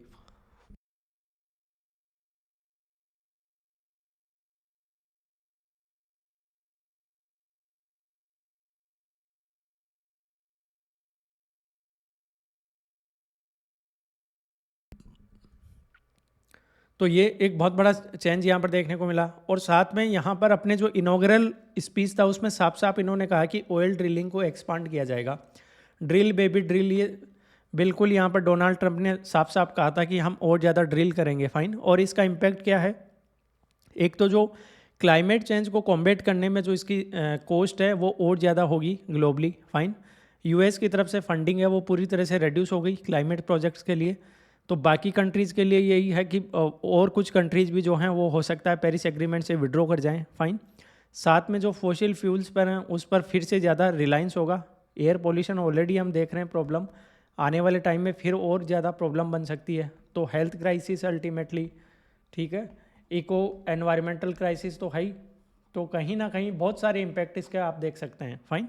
पब्लिक डेब्ट के कॉन्टेक्स्ट में भी यहाँ पर क्या हुआ यूएस के कॉन्टेक्स्ट में, तो इसके राइजिंग लेवल्स देखने को मिले। और यहाँ पर यूएस ने कहा कि इसको लेकर हम ज़्यादा प्रॉब्लमेटिक नहीं है, एक अच्छा खासा लेवल तक हमारा अगर यूएस का डेट जाता है तो कोई इशू नहीं है। तो कहीं ना कहीं 2024 में जो 122% ऑफ जीडीपी का जो डेट था इनका, वो 143% प्रोजेक्ट किया गया 2030 तक। फाइन। तो यहाँ पर सिर्फ यूएस में ही नहीं है, इसका इम्पैक्ट एडवांस्ड इकोनॉमी में भी देखा जाएगा। उनमें भी ये कहा गया है कि उनका डेट जो है 109 से लेके 119% ऑफ जीडीपी के आसपास जो है इंक्रीज होता हुआ दिखेगा।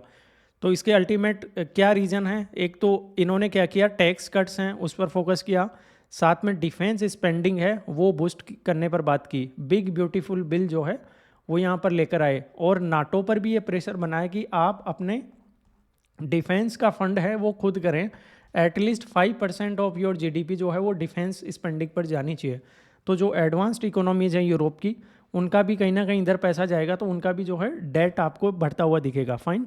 तो कंसर्न यही है कि जो ग्लोबल मैक्रो इकोनॉमिक स्टेबिलिटी है उसको कहीं ना कहीं जो है यहाँ पर चैलेंज हो सकता है। फाइन। तो इसका इम्पैक्ट फिर बाकी कंट्रीज़ पर भी आएगा। बट ये लोग ये कह रहे हैं कि कहीं ना कहीं जो अभी हम अगर इतना डेट और ये सब सिचुएशन है, तो अगर हमारी जो है टैरिफ्स की कट की वजह से जो टैरिफ रेवेन्यू होगा, हमारी इकोनॉमिक ग्रोथ हाई होगी, लोअर इंटरेस्ट रेट्स होगा, तो इसकी वजह से हमारा डेट है वो 2034 तक वापस कम हो जाएगा। बट ये अभी तक कहने वाली बात है, आने वाले टाइम में देखना पड़ेगा कि इसमें क्या हो सकता है। लेकिन एक बात तो है, जो कन्वेंशनल विजडम है ऑन डेट सस्टेनेबिलिटी, उसको पूरी तरह से डोनाल्ड ट्रंप ने चैलेंज कर दिया है। और कहीं ना कहीं ये डेवलप्ड इकोनॉमीज़ पर भी इन्होंने प्रेशर बनाया है कि आप भी अपना जो अब तक का जो कन्वेंशनल तरीके से आप चीज़ें देख रहे थे उसको चेंज करना पड़ेगा। फाइन। तो कहीं ना कहीं जो डेवलपिंग कंट्री बार बार कह रही हैं कि इसमें पूरा डबल स्टैंडर्ड जो है वो यहाँ पर देखने को मिल रहा है। फाइन। मार्केट और इकोनॉमिक आउटकम अगर 2025 का देखें तो आप ग्लोबल ग्रोथ अब अभी देखें तो 3.2% के अराउंड है, जो 2024 से स्लाइटली बिलो है। यूएस की ग्रोथ देखें तो 2% है, जो काफ़ी कम हुई है 2.8 से। इन्फ्लेशन है वो, लेकिन यहाँ पर जो है यूएस में अभी भी अंडर कंट्रोल है, 2.8 है, जबकि ये बहुत ज़्यादा इंक्रीज होता हुआ दिख रहा था। इक्विटी मार्केट में देखें तो यूएस के स्टॉक मार्केट ने बहुत ही ऑल टाइम हाई यहाँ पर अचीव किया है, 13% रिटर्न। और सबसे ज़्यादा जो चैलेंज है, जो एफबीआई इंडिया से बाहर गया है, वो कहीं ना कहीं यूएस की जो परफॉर्मेंस है इसके स्टॉक मार्केट की, उसी की वजह से गया है। तो जो ये रूपी पर प्रेशर आया उसका सबसे बड़ा इम्पैक्ट ये है, यूनाइटेड स्टेट्स का जो स्टॉक मार्केट की परफॉर्मेंस है वो बहुत अच्छी रही है। बॉन्ड यील्ड्स हैं वो यहाँ पर इसमें कमी देखने को मिली है। फाइन। जब से डोनाल्ड ट्रंप आए हैं तब से। तो ऑब्जर्वेशन यही है कि प्रेडिक्शन तो बहुत ही ज़्यादा डायर प्रेडिक्शन थी कि बहुत कुछ हो जाएगा, टैरिफ लगाए हैं, यूएस का मार्केट डूब जाएगा, इकोनॉमी डूब जाएगी, बट ऐसा कुछ हुआ नहीं है। यूएस भी सर्वाइव किया है और ग्लोबल इकोनॉमी भी सर्वाइव की है 2025 में। तो आने वाले टाइम में देखते हैं। तो टैरिफ है, immigration clamp down, climate policy reversal है, राइजिंग डेट है, इसकी वजह से ये तो श्योर है कि यूनाइटेड स्टेट्स की अपनी इकोनॉमिक पॉलिसी है उसमें तो रीओरिएंटेशन है ही है। साथ में इसकी वजह से ट्रेड रिलेशंस जो हैं वो रीशेप होते हुए दिख रहे हैं, ग्लोबल क्लाइमेट कमिटमेंट्स हैं वो चेंज होते हुए दिख रहे हैं, और कहीं ना कहीं जो डेट ऑर्थोडॉक्सी है, डेट ऑर्थोडॉक्सी, वो भी चैलेंज करने के यहाँ पर जो है पूरा इसमें आप देखते हैं वो। तो कहीं ना कहीं ये देखते हैं कि इसका इम्पैक्ट क्या होगा, पूरी तरीके से इसको नहीं बताया जा सकता, लेकिन इसका इम्पैक्ट सभी कंट्रीज़ पर होगा, क्योंकि यूनाइटेड स्टेट्स सबसे बड़ी इकोनॉमी है और हाईली इंटीग्रेटेड इकोनॉमी है ग्लोबली देखा जाए तो। बट इंडिया पर भी इसका इम्पैक्ट बहुत होगा, और अभी तो हम देख ही रहे हैं रुपये के कॉन्टेक्स्ट में। और जब टैरिफ डील या ट्रेड डील हो जाती है यूएस के बाद, फिर कहीं ना कहीं हम इसका ट्रू एनालिसिस कर पाएंगे कि एक्चुअल में जो यूएस की जो स्ट्रेटजीज हैं उसका इंडिया पर क्या इम्पैक्ट हो सकता है। फाइन। इसके बाद नेक्स्ट है यूएस की जो नेशनल सिक्योरिटी स्ट्रेटजी अभी रिलीज़ की गई, उसका एनालिसिस यहाँ हम करेंगे। तो इसमें क्या चेंज किया गया, डोनाल्ड ट्रंप की जो सेकंड टर्म है उसमें इन्होंने जो अभी latest new national security strategy लेकर आए हैं उसमें क्या चेंज किया गया है। कोर फीचर्स अगर देखें तो कहीं ना कहीं ये मागा जो इनका था, तो मैनिफेस्टो मागा अब्रोड है वही है, make America great again. Fine. तो रिस्ट्रेंट है, नेशनलिज्म की बात है, सॉवरेनिटी की बात है, लिबरल यूनिवर्सलिज्म का रिजेक्शन देखने को मिलता है कि यूएस ज़्यादा बर्डन नहीं लेगा, हर जगह अपने आप को लेकर नहीं जाएगा, ठीक है।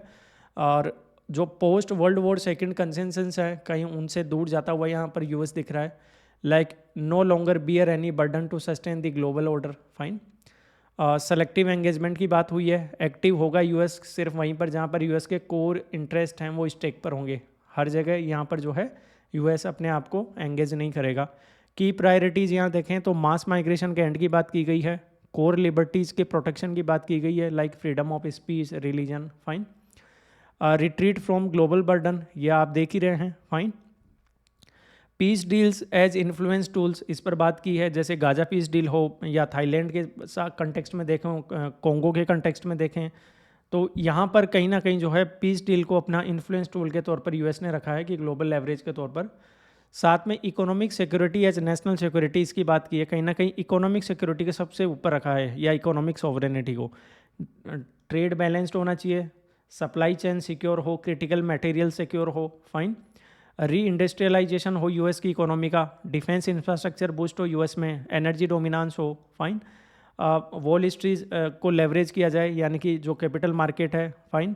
और डिजिटल फाइनेंस इनोवेशन है, उस पर काम किया जाए। तो कहीं ना कहीं इकोनॉमी को जो है यहाँ पर प्रायोरिटी में रखा गया है। तो अल्टीमेटली यहाँ से हम 4 मेजर शिफ्ट जो देखते हैं वो ये है कि एक तो वेस्टर्न हेमिस्फीयर को प्रायोरिटी में रखा है यूएस ने, यानी कि वापस से जो मोनरो डॉक्ट्रिन है उसी का रीअसर्शन देखने को मिलता है कि जो लैटिन अमेरिका है आप उसी में अपना डोमिनेंस रखें, फाइन, उसी को प्रायोरिटी पर रखें। नेक्स्ट, सेलेक्टिव ग्लोबल रोल की बात की गई है, यानी कि पूरी तरीके से आइसोलेशन में भी नहीं जाना है, लेकिन सिर्फ वहीं पर जाना है जहाँ पर आपके कोर इंटरेस्ट हैं, ठीक है। ऐसा नहीं कि पूरा का पूरा एटलस जो है उसको कवर करना है आपको। फर्दर इन्होंने कहा है कि यूरेशिया में एंगेजमेंट वहीं होगा जहाँ पर वाइटल हो, बहुत ज़रूरी हो, अदरवाइज नहीं होगा, फाइन। सिविलाइजेशनल प्लूरलिज्म की भी बात की है इन्होंने कि नेशंस फ्री हैं to choose their own path, US ज़्यादा उसमें इंटरप्ट नहीं करेगा, फाइन। तो ये कहीं ना कहीं इंडिया, चाइना और रशिया का जो पुशबैक है उसके साथ में ये अलाइन करता है, क्योंकि हम बार बार कहते रहे कि यूएस का बहुत ज़्यादा इंटरफेरेंस होता है हमारे इंटरनल पॉलिसीज़ में। तो अगर यहाँ पर डोनाल्ड ट्रंप अगर इस बात को सही में इम्प्लीमेंट करते हैं तो ये बहुत पॉजिटिव होगा हमारे लिए। इकोनॉमिक नेशनलिज्म की यहाँ पर बात की है इन्होंने कि हम हमारी इकोनॉमी को स्ट्रॉन्ग करेंगे, मेक अमेरिका ग्रेट वाली बात है वो यहाँ पर देखने को मिलती है, फाइन। कहीं ना कहीं जो है ये इकोनॉमिक एडवांटेज की तरफ जो है ये पॉलिसी उससे ड्रिवन होती हुई दिखती है, ना कि जियोपॉलिटिक्स से, फाइन। तो जो पास्ट स्ट्रेटेजीज़ हैं उनसे डिपार्चर देखने को मिलेगा आपको, ठीक है। जो एग्जिस्टेंशियल थ्रेट के तौर पर इन्होंने रशिया और चाइना को रखा हुआ था उसको रिजेक्ट किया है। इन्होंने कहा कि ना तो हमें रशिया से कोई एग्जिस्टेंशियल थ्रेट है और ना ही चाइना से है। तो ये ट्रंप ने 2017 में जो अपनी बात थी उससे बिल्कुल यू टर्न है यहाँ पर। बाइडेन ने भी ये कहा था कि रशिया और चाइना से एग्जिस्टेंशियल थ्रेट है, तो वहाँ से भी यू टर्न दिख रहा है यहाँ पर। साथ में यहाँ पर रशिया के साथ रिलेशन इंप्रूव करने की बात की है, रेप्रोचमेंट विथ रशिया, फाइन। तो ये कहा है और साथ ही साथ कहा है कि चाइना के साथ भी हम रिकॉन्सिलिएट करेंगे। तो ये कहीं ना कहीं इंडिया के लिए चैलेंजिंग हो जाता है चाइना वाला एंगल, फाइन। यूरोप को लेकर थोड़ा हार्ड्स है यहाँ पर। यूरोप को लेकर इन्होंने कहा है कि जो राइट विंग मूवमेंट्स हैं उनको हम सपोर्ट करते हैं। साथ में ईयू के लिए कहा है कि इनकी सॉवरेनिटी और सिविलाइजेशन पर रिस्क है, ओके। एशिया को लेकर इन्होंने कहा कि इंडो पैसिफिक यूएस के लिए वाइटल है, फाइन। यहाँ पर लेकिन उन्होंने कहा है कि जो अलाइज हैं वो अपनी डिफेंस स्पेंडिंग को रेज करेंगे, यूएस अपनी तरफ से ज़रूरत से ज़्यादा खर्चा नहीं करने वाला है यहाँ पर, फाइन। तो जो बर्डन है वो शेयर करेंगे। मिडल ईस्ट को लेकर भी इन्होंने कहा है कि जो ऑयल है उसको हम प्रायोरिटी में नहीं रखेंगे, फाइन। तो यहाँ पर इन्होंने कहा कि हम nuclear energy, AI, defence technology है उस पर यहाँ पर मिडल ईस्ट में इसको लेकर टाइज करेंगे। तो कहीं ना कहीं जो है काफ़ी कुछ चेंजेस यहाँ देखने को मिला है। तो जो टोन और ग्लोबल पोजीशनिंग है वो पूरा यहाँ पर आप देखेंगे अमेरिकन एक्सेप्शनलिज्म की बात है, फाइन। यानी कि यूएस की प्राइमेसी को लेकर बात की गई है। आइसोलेशनिस्ट अंडरटोन भी है यहाँ पर कहीं ना कहीं, ठीक है। और इकोनॉमिक नेशनलिज्म है वो सबसे ऊपर है। तो यूरोपियन डायमेंशन अगर देखें तो यहाँ पर पैट्रोनाइजिंग टोन देखने को मिलता है। यहाँ पर कहा है कि यूरोप जो है कहीं ना कहीं सिविलाइजेशनल इरेजर को जो है वो फेस कर रहा है ड्यू टू इकोनॉमिक डिक्लाइन। साथ में जर्मनी और ईयू का क्रिटिसिज्म भी किया गया है, ओके। यहाँ पर कहा गया है कि यहाँ पर जो अनस्टेबल माइनॉरिटी गवर्नमेंट्स हैं इनकी वजह से काफ़ी रिस्की सिचुएशन बनी हुई है जर्मनी और ईयू में। और कहीं ना कहीं इन्होंने कहा है कि जो रशिया का जो यूक्रेन वॉर है उसमें इनका वीक रेस्पॉन्स देखने को मिला है। तो यहाँ पर जर्मनी की तरफ से तो रेस्पॉन्स भी किया गया है कि जो है यूएस को हमारे ऊपर जो है हमें एडवाइस देने की रिक्वायरमेंट नहीं है कि हमें हमारी सोवरेनिटी किस तरीके से जो है डिफेंड करनी है, और हमारी सोसाइटी के अकॉर्डिंग सोवरेनिटी का क्या एक्चुअल मीनिंग है वो यूएस नहीं बताएगा हमें, फाइन। इंडिया के लिए क्या इम्प्लीकेशंस हो सकते हैं, तो इंडिया के लिए अपॉर्चुनिटी भी हैं और चैलेंजेस भी हैं। अपॉर्चुनिटी में देखें तो एक ग्रेटर फ्रीडम ऑफ एक्शन होगा हमारे साथ में एज ए नॉन अलाई। साथ में हमारे पास एशियन जियोपॉलिटिक्स को शेप करने का एक चांस होगा अगर इंडिया अपनी यहाँ पर मिलिट्री डिटरेंस को अच्छे से स्ट्रेंथन करता है तो। साथ में यूएस रशिया की अगर यहाँ पर पार्टनरशिप होती है, यहाँ के रिलेशन अच्छे होते हैं, तो इसका बेनिफिट इंडिया को मिलेगा। लेकिन यूएस चाइना का जो रिकॉन्सिलिएशन है, इसको लेकर हमारे लिए एंग्जाइटी हो सकती है। टैरिफ और इकोनॉमिक नेशनलिज्म जो है उसकी वजह से कहीं ना कहीं हमारे साथ ट्रेड रिलेशन में प्रॉब्लम हो सकती है। और अगर हम देखें तो जो साउथ एशियन नेबरहुड है उसके साथ हमें रिलेशन अच्छे करने की रिक्वायरमेंट है, स्पेशली पाकिस्तान हो, अफ़गानिस्तान हो, उनके साथ में, ताकि यहाँ पर यूएस का इंटरवेंशन कम से कम हो, फाइन, या ईरान हो, सेंट्रल एशिया भी। साथ में अगर स्ट्रेटेजिक हम देखें कि दिल्ली के लिए क्या स्ट्रेटेजी हो सकती है, तो एक तो हम यूरोप और रशिया के साथ हमारी टाइज जो हैं वो और ज़्यादा स्ट्रॉन्ग करें, फाइन। साथ में जो हमारी पार्टनरशिप हैं, जैसे आसियान के साथ है, ऑस्ट्रेलिया है, जापान है, साउथ कोरिया है, इनके साथ पार्टनरशिप फर्दर हम जो हैं इसको और रीइंफोर्स करें। और वाशिंगटन के साथ में हम एंगेज्ड रहें, लेकिन बीजिंग के साथ भी हमारे रिलेशन जो हैं वो स्टेबल होनी चाहिए, ये इंपॉर्टेंट है हमारे साथ में, फाइन। और जो गल्फ एनर्जी है वो सिक्योर बनी रहे, और टेक पार्टनरशिप है वो भी हमारी होनी चाहिए, ओके। तो काफ़ी स्ट्रेटेजीज़ हैं, और मिनरल पार्टनरशिप है वो भी ज़रूरी है लेटिन अमेरिकन कंट्रीज़ के साथ में और अफ्रीकन कंट्रीज़ के साथ में पर्टिकुलरली, फाइन। तो रिस्क एंड इम्प्लीकेशन अगर देखें तो नाटो एंग्जाइटी बिल्कुल देखने को मिलेगी। यहाँ पर यूएस ने कहीं ना कहीं कहा है कि नाटो जो है उसका एडिशनल बर्डन जो है वो यूएस नहीं लेगा, सभी कंट्रीज जो हैं वो अपना अपना शेयर यहाँ पर जो है वो यहाँ रखेंगी, यानी कि जो 5% डिफेंस स्पेंडिंग है वो सभी कंट्रीज़ के लिए यहाँ पर यूएस ने कहा था कि आप सब अपनी तरफ से स्पेंडिंग करेंगे, यूएस अलग से जो है यहाँ पर एडिशनल स्पेंडिंग नहीं करेगा। रीजनल स्टेबिलिटी को लेकर भी यहाँ पर कहा है कि यूएस बहुत ज़्यादा जो है इसमें अपनी तरफ से जो है इंटरफेरेंस नहीं करेगा। ऑटोक्रेटिक इम्प्यूनिटी की यहाँ पर बात करी जाए तो यहाँ भी यहाँ पर अगर आप देखेंगे कि ईयू और नाटो से अगर यूएस बहुत इंटरफेरेंस नहीं करेगा तो ये वाली एक सिचुएशन क्रिएट हो सकती है, क्योंकि यूरोपियन यूनियन में भी काफ़ी कंट्रीज हैं जिनकी आपस में जो है यहाँ पर एक सहमति पर नहीं है, तो कहीं ना कहीं जो है वो कंट्रीज अपनी अपनी ऑथोरिटेरियन स्टेट वाली सिचुएशन में चले जाएंगे। तो इसकी वजह से हो सकता है कि वहाँ पर ईयू जो है वो वीक होता हुआ दिखे आपको, ठीक है। तो ईयू कहीं ना कहीं इसकी वजह से वीक होता हुआ दिख रहा है। और ग्लोबल ऑर्डर शिफ्ट तो आपको देखने को मिलेगा, क्योंकि कहीं ना कहीं अगर हम देखें तो पहले पूरा यूएस लेड कलेक्टिव सिक्योरिटी था, वो अब एक फ्रेगमेंटेड रीजनल रिस्पॉन्सिबिलिटी के तौर पर देखने को मिल सकता है कि एशिया में इंडिया और चाइना का रोल ज़्यादा हो, यूरेशिया में आपको रशिया ज़्यादा देखने को मिला, और मिडल ईस्ट में आपको कहीं ना कहीं सऊदी अरेबिया का इम्पैक्ट ज़्यादा देखने को मिले, फाइन। ऐसा यहाँ पर आपको देखने को मिल सकता है। तो बिग पिक्चर यही है कि यूएस ने कहीं ना कहीं अपना डोमिनेंस की भी बात की है और आइसोलेशनिज्म की भी बात की है, तो अच्छा खासा यहाँ पर चेंज है। और कहीं ना कहीं इनकी जो नेशनल स्ट्रेटेजी है वो अमेरिका फर्स्ट की फॉरेन पॉलिसी बेस्ड होती हुई दिख रही है, फाइन। इसके बाद लास्ट न्यूज़ आज की हम देखते हैं, विकसित वीमेन फॉर ए विकसित भारत। तो काफ़ी इंपॉर्टेंट न्यूज़ थी ये, पर्टिकुलरली जनरल स्टडीज़ पेपर 2 या 3 में आप इसको यूटिलाइज कर सकते हैं। तो अभी करंट प्रोग्रेस क्या है, तो यहाँ पर एक तो अच्छी बात यह है कि जो गर्ल्स का जो एनरोलमेंट है एजुकेशन को लेकर, पर्टिकुलरली सेकेंडरी स्कूल लेवल पर, वो अच्छा खासा देखने को मिला है। अभी इवन ये देखने को मिला है कि गर्ल्स बॉयज़ को आउट नंबर कर रही हैं एनरोलमेंट में, फाइन। ये 1.1 पर है, यानी कि 1 से भी ऊपर है। साथ में जो ड्रॉप आउट रेट्स हैं वो बहुत कम हो गए हैं, जो 22-23 में 13.8 हुआ करते थे वो सिर्फ 8.2% पर रह गए हैं। चाइल्ड मैरिज हैं वो भी बहुत क्विकली डिक्लाइन हो रही है। तो इसका इम्प्लीकेशन क्या होगा कि जो लॉन्ग टर्म इन्वेस्टमेंट हो रहा है गर्ल एजुकेशन में और एम्पावरमेंट, वो अल्टीमेटली हमें डिविडेंड के तौर पर जो है यहाँ पर पे ऑफ होता हुआ दिखेगा। अब कई सारी पॉलिसी हैं और कम्युनिटी इनोवेशंस हैं, वो भी यहाँ पर जो है यहाँ पर एग्जाम्पल के तौर पर आप देख सकते हैं।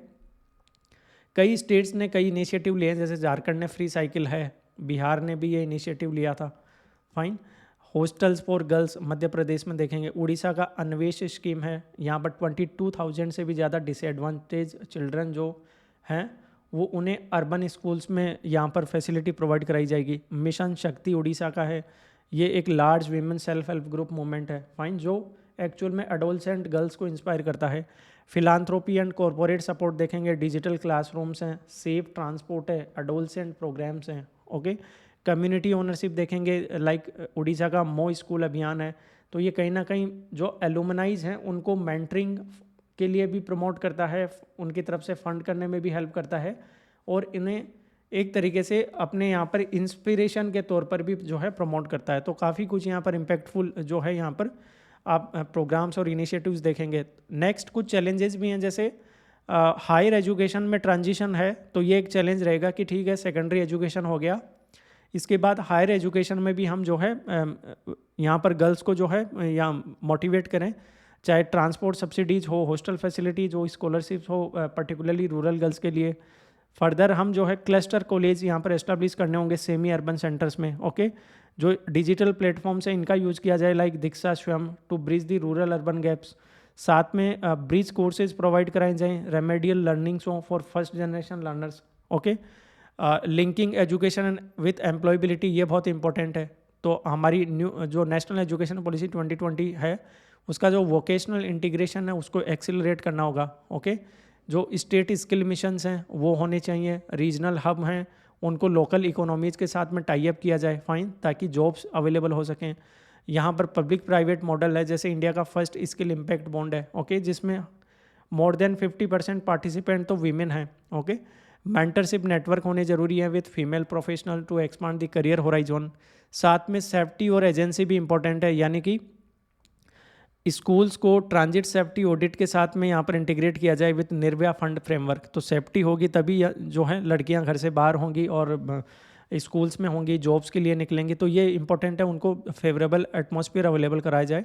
तो हमारी जो पुलिस है, जुडिशियल ट्रेनिंग है, उसको स्ट्रेंथन किया जाना चाहिए ताकि जो कुछ केसेज हैं वो फास्टर डिस्पोजल हो, फाइन। साथ में डिजिटल सेफ्टी मॉड्यूल्स होने चाहिए स्कूल के करिकुलम में। पंचायत चाइल्ड प्रोटेक्शन कमेटी होनी चाहिए, ओके। मोबाइल रिपोर्टिंग टूल्स होने चाहिए। हेल्पलाइन है उनको एक्सपांड किया जाए, like child line 1098, okay, to WhatsApp SMS for accessibility. तो ये सब हमें जो है और ज़्यादा इसमें इनिशिएटिव लेने की रिक्वायरमेंट है। तो ब्रॉडर लेशन यही है कि एक्चुअल में जो हमने गेन किया है जो प्राइमरी एजुकेशन के थ्रू या मैटरनल और चाइल्ड हेल्थ के थ्रू या गर्ल फोकस्ड प्रोग्राम के थ्रू, उसी का ये इम्पैक्ट देखने को मिल रहा है, फाइन। और साथ में जो ये डेवलपमेंट है ये सस्टेनेबल तभी होगा जब हम सेकेंडरी टू टर्शियरी ट्रांजिशन करेंगे, यानी कि हायर लेवल हायर एजुकेशन में जा सकेंगी, इनकी स्किलिंग हो सकेगी, फिर इनको जॉब्स मिलेंगी, फाइन। तब जाकर हमें जो है इसका अल्टीमेट जो फ्रूटफुल जो आउटकम है वो देखने को मिलेगा। साथ में जो इंडिया की गर्ल चाइल्ड स्टोरी है वो एक्चुअल में शिफ्ट होती हुई दिखी है। पहले मार्जिनलाइजेशन पे थी, अब रेजिलियंस और पॉसिबिलिटी की तरफ जा रही है।